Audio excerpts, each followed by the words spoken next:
Ce qu'on vient d'apprendre sur Xebec est dingue. Donc c'est quoi? C'est Revelation. Allez, Revelation. Let's go pour des Revelation. Hop.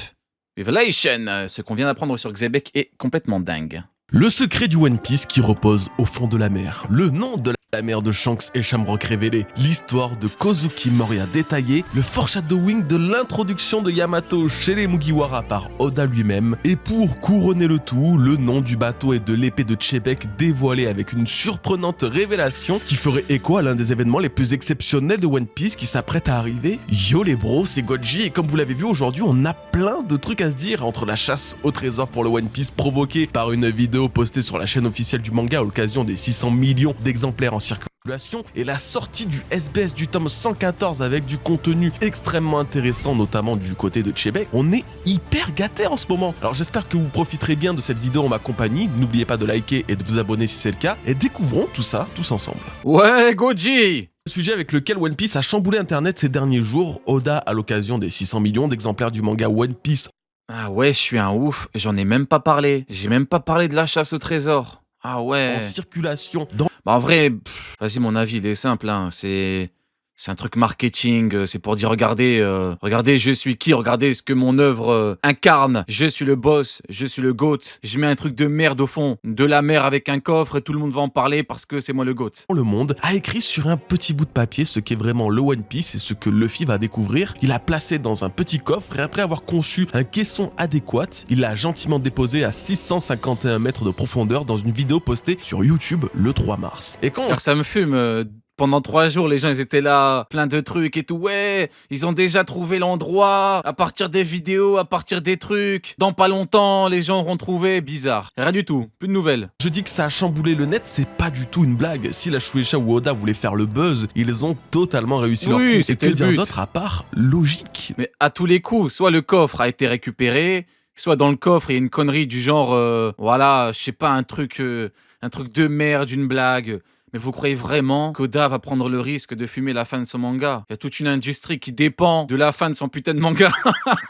Pensez vraiment qu'Oda va prendre le risque que quelqu'un arrive et le trouve? Nous avons littéralement affaire à une chasse au trésor du One Piece, mais en vrai, Mais moi, j'y crois pas une seconde, les mecs. J'y crois pas une seule putain de seconde. c'est un rêve éveillé que de partir en quête du plus grand mystère que cette fiction a pu nous Ouais, ça offrir doit dans être un ça. contexte en plus qui est totalement connecté à cette Ça doit être ça. On va aller faire un prêt de 50K pour aller prendre un bateau, un équipage et aller chercher un coffre alors qu'on n'est même pas sûr qu'il y a un coffre. Ouais, ça doit être ça, ouais. petite fiction. On parle d'une recherche dans les fonds marins. Le trésor du One Piece s'y trouve, c'est dingue. Alors je vous passe les détails et la communauté qui se met à lancer des financements participatifs pour espérer pouvoir payer les frais de cette aventure ou même des théories sur l'emplacement de Oui, ce bah coffre, parce que évidemment rien n'a été dit explicitement. Non, Bah vas-y Goji, si c'est si incroyable que ça, vas-y, hein, vas-y, fais un prêt de 50K et puis t'as qu'à partir à l'aventure.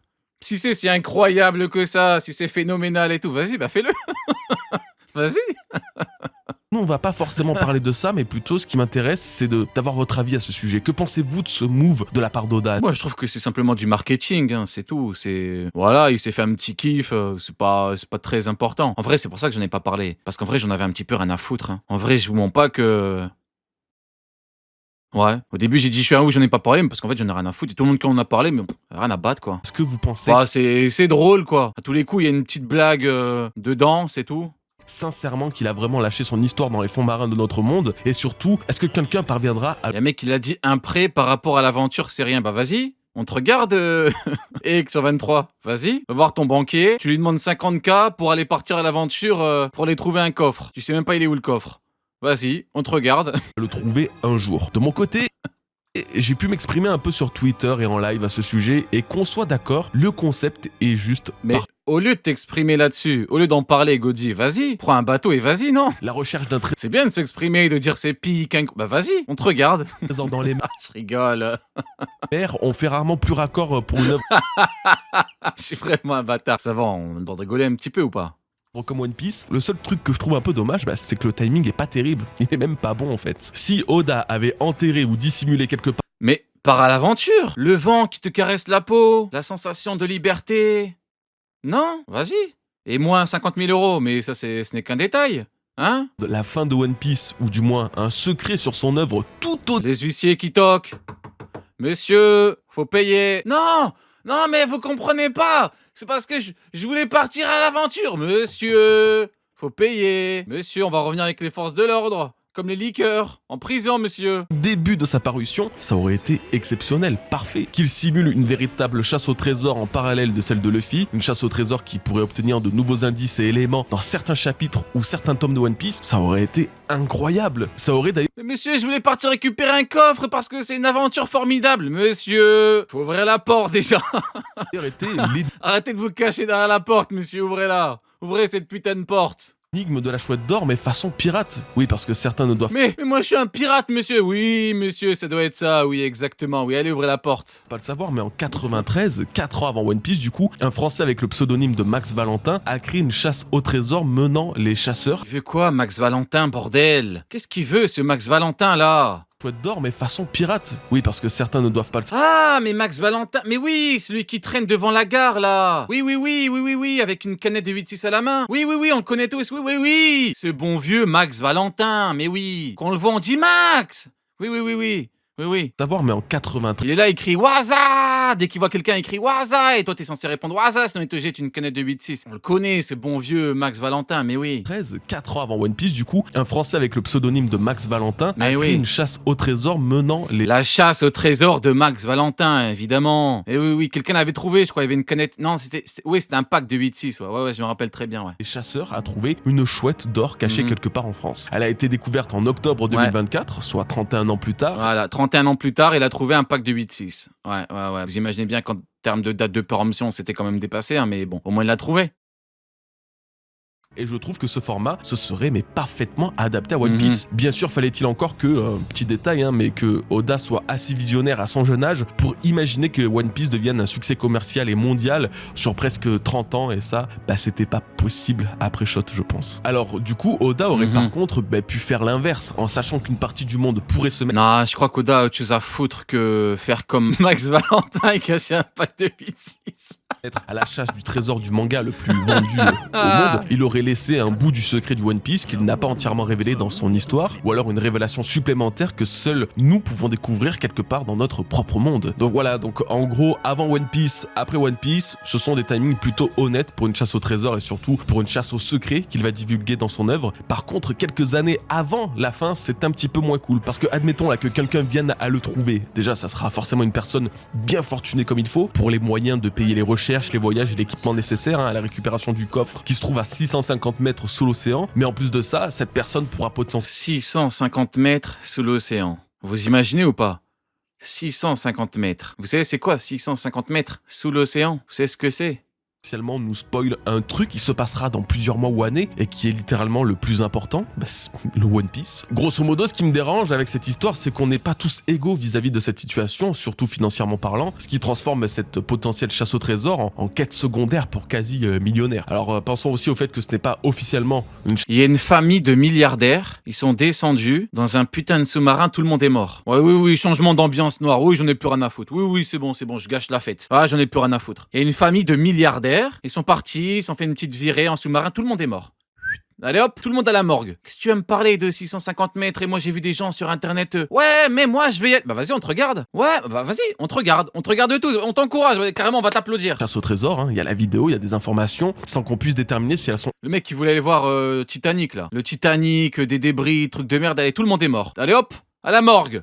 exact ou non, et c'est tout. Oda ou la Shueisha n'ont jamais appelé personne à chercher l'emplacement de ce coffre, même s'ils devaient bien douter que ça allait créer un espèce d'engouement dans la communauté. Alors du coup, ça a servi à quoi tout ça? Eh bien, de base, si vous regardez la vidéo qui est disponible sur la chaîne officielle One Piece, c'est un peu pour prouver que ce qu'est le One Piece est déterminé depuis le début, mais n'a jamais été écrit et mis sur le papier nulle part, restant donc dans l'esprit de Oda. Sauf Ce qui me termine, c'est que les mecs qui faisaient des grandes vidéos et tout, regardez. Et là, à partir de la chaussure du marin, on sait que le marin est né en telle date, il est né à tel endroit. Comment tu détermines? Le mec, il est né où? Il est né quand? À partir d'une putain de chaussure? Pourquoi vous prenez constamment les gens pour des cons? Ah mais regardez avec ce drapeau. Drapeau quoi? C'est un putain de drapeau bleu. De quoi tu parles? T'es chez les fous quoi? qu'aujourd'hui, ou pour la première fois, il a été célébré Que les gens ils prennent les gens pour des cons. dans un coffre et englouti dans les océans jusqu'au jour où toute l'histoire sera révélée. En gros, pour dire que quand One Piece sera fini, ils iront récupérer ce coffre pour dévoiler au monde qu'Oda l'avait vraiment prévu. Donc vous voyez, c'est vraiment... Ils iront chercher le coffre qu'ils ont mis dans un coffre-fort à la banque, ils enlèveront le coffre du coffre-fort de la banque et ils montreront qu'il y avait effectivement la vraie info dedans, oui.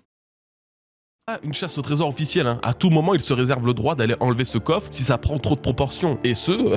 Trop de proportions, il n'y a eu aucune proportion. Il n'y a que des gens qui ont fait des vidéos de merde. sans rien dire. C'est tout.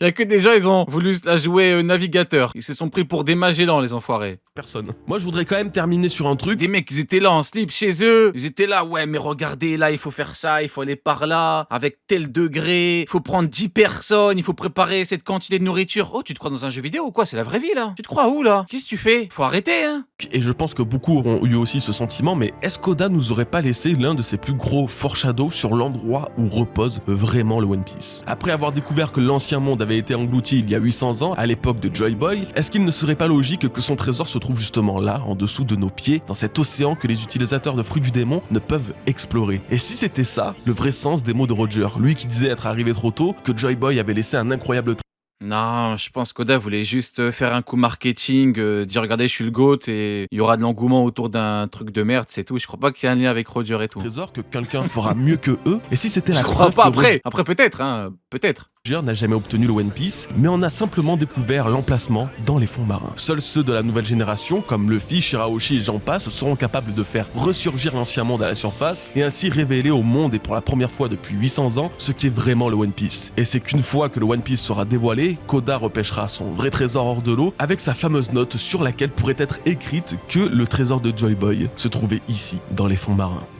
On arrive dans le vrai vif du sujet avec le contenu du SBS du tome 114. Ok. Comme d'hab, et vous le savez bien, c'est souvent tout ou rien avec les SBS. Soit il y a des vraies infos de fou et super intéressantes, soit Des fois, sur 10 questions, il fait 9 fois il fait le con et une fois t'as une putain d'info de malade. c'est éclaté au sol. Bah écoutez, je considère que ce SBS bien précis est absolument excellentissime et vous allez très vite vous en rendre compte. On commence par la confirmation par Oda en personne que Gansui et John ont bel et bien les fruits du démon de Mr. Five et Eustaskid respectivement. Voilà, donc tout le monde s'en doutait largement, mais on n'avait pas eu de confirmation officielle il me semble, en tout cas c'est chose faite aujourd'hui. Jill Bastard est également reconnu comme étant le précédent utilisateur du Oro Oronomide de Perona et Oda profite également pour préciser un truc assez important. Si Gansui par exemple n'utilisait pas son fruit du démon de la même manière que Mr. Five, c'est bien car il n'y a pas de manière fixe d'utiliser une capacité et que la personnalité de l'utilisateur s'exprime. C'est super important de garder ça Et oui, Gansui, il a d'énormes doigts. Il a des trop gros doigts pour les mettre dans son nez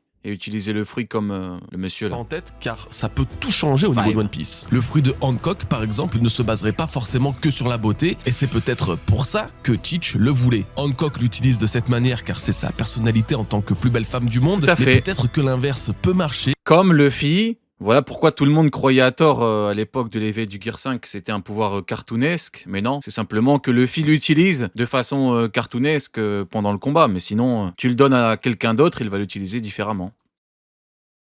Et l'utilisateur le plus hideux du monde pourrait pétrifier ses ennemis s'il avait son fruit. Bref, c'est vraiment trop bien à garder en tête. Dites-vous que Joy Boy ne combattait peut-être pas du tout de la même manière que Luffy et Oui. ça sera incroyable à voir. On parlait de Beau Hancock à l'instant. Ma meuf m'appelle Gansui. Qu'est-ce que tu racontes, Steven? Qu'est-ce que tu racontes, frérot? Ma meuf m'appelle Gansui. Pourquoi ta meuf imaginaire t'appelle Gansui? T'es fou ou quoi? Et la vraie vie, c'est pas les Sims, hein? Malade ou quoi, Steven, là? Eh bien, on va en reparler maintenant, et plus précisément des impératrices d'Amazon Lily. Un lecteur demande à Oda si la cap... Il m'a dit ma meuf m'appelle Gansui, mais t'as complètement serré, frérot. Sa meuf s'appelle Max Valentin.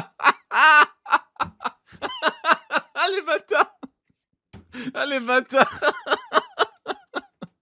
Max Valentin, le drogué de la gare. Pirate Kuja Du coup, attends, excusez-moi. Odachi, est-ce que la capitaine des pirates Kuja devient toujours l'impératrice d'Amazon Lily? devient toujours l'impératrice d'Amazon Lily, et ce dernier répond que c'est plutôt l'inverse. D'ailleurs, j'ai un scoop pour vous. Ça, c'est les SBS très importants avec, avec tout ce qu'on a eu au niveau de l'aventure et tout. Tout ce qu'on a eu au niveau de l'histoire. Il y a eu absolument rien sur Garp. Rendez-vous compte de la maladie mentale. Oda n'a même pas pris la peine de prononcer le prénom de Garp dans les SBS. Il a parlé de tout et tout le monde. Il a même pas parlé de lui. Le proverbe clé d'Amazon Lily est dans... Il a fait tout God Valley. ça se termine avec le Prime 10 ans plus tard, et Dragon, je te méprise. C'est tout. Et après, il le lâche comme une vieille chaussette. Comme une vieille chaussette sale. Y a rien du tout. Après, c'est terminé, voilà. Après, il est tombé dans l'oubli. Comme qui? Comme Max Valentine. Ce pays, la force et la... Voilà, il a eu son petit buzz. Comme Max Valentine quand il a dit j'ai caché de l'or quelque part. Et après, il a perdu tout son buzz. Il a fini garde du Nord avec de la 8-6 et voilà. beauté. Et donc, c'est la personne la plus belle et la plus forte qui obtient directement le trône en tant qu'impératrice, ainsi que le commandement des pirates Kuja. Leur fameuse boucle d'oreille en forme de serpent représente aussi, en quelque sorte, la couronne transmise d'impératrice en impératrice. Après avoir quitté leur fonction, elles sont libres de les garder ou de les retirer. Voilà, donc ça nous permet d'en savoir un peu plus sur le fonctionnement de cette tribu et cet équipage si atypique et puissant qui ont eu, à notre grande surprise, une place de choix dans le flashback de Rox et de God Valley. Tadam. On passe maintenant à une histoire qui aura choqué tout le monde, le cas de Kozuki Moria. Rappelez-vous sur la cover du chapitre 1100. Ah ouais, putain, l'histoire de Moria, elle est incroyable. Oda, comment il est trop fort pour nous... En fait, c'est même pas une histoire, c'est une légende. J'ai envie d'appeler ça la légende de Moria Kozuki, quoi. 58 se trouvait Yamato honorant la tombe d'un certain Kozuki Moria, rappelant alors étrangement notre cher Gecko Moria, Shichibukai et capitaine de Thriller Bark. Eh bien, Oda nous révèle presque tout à ce sujet après qu'un lecteur lui ait demandé si c'était bien de Gecko Moria dont il était mention. C'est le cas, voilà. D'après la réponse d'Oda, quand Moria était plus jeune, il a échoué sur les côtes de Wano Kuni. Les habitants de la région de Ringo l'ont accueilli chaleureusement parce qu'ils l'appréciaient et lui ont donné le nom Kozuki en hommage à sa femme. Vous imaginez? Ils lui ont donné le nom de Kozuki. Genre, ils lui ont dit, maintenant tu es... J'ai des frissons là. Maintenant tu es Moria Kozuki. On t'aime tellement, et vu que t'es fort, tu seras un Kozuki. Incroyable. Moria, qui avait déjà pris la mer en tant que pirate, est revenu à Wano pour tenter de sauver le peuple de la... Il est parti pour tenter de sauver le peuple de l'attaque de Kaido. Vous imaginez ou pas? Vous imaginez qui est Moria? Attaque de Kaido, cependant, il a été vaincu. Après sa défaite, Moria, honteux, a quitté Wano sans dire un mot. Les habitants ont alors supposé qu'il était mort et ont construit... Vu qu'ils lui ont donné le nom de Kozuki parce qu'ils le voyaient très fort, comme il a perdu, il a préféré partir sans faire un bruit. Il a préféré partir sans dire un mot, sans faire un bruit. Magnifique. Ça, c'est formidable. Ça, c'est ce qu'on aime. Une tombe pour lui. Oda en profite également pour dire qu'il voulait tout révéler durant l'arc de Wano, mais qu'il n'a pas trouvé le bon moment pour le faire et que du coup, aujourd'hui, ce n'est qu'une information bonne à savoir. Ah, j'aime trop. On fait quoi de tout ça, les bros? On prend les fourches et les torches pour taper une révolte? Non, parce que quand même, le coup de... Vous allez rien faire. Des fourches et... J'ai pas eu le temps de l'info, alors que Wano Kuni a duré 150 chapitres. Bon, il y a quand même des mangas qui ont eu le Personne qui va toucher à Oda. temps de commencer et de finir en moins que ça. On va pas se prendre la tête pour ça, on va surtout profiter de la révélation, car vous aurez donc bien compris que Moria était intimement attaché à Wano. C'est encore une preuve de la gentillesse de ce mec, même s'il savait qu'il faisait face à un empereur aussi Putain, l'histoire de Kozuki Moria, quoi. C'est pas formidable, les mecs? Ah, j'en ai des frissons.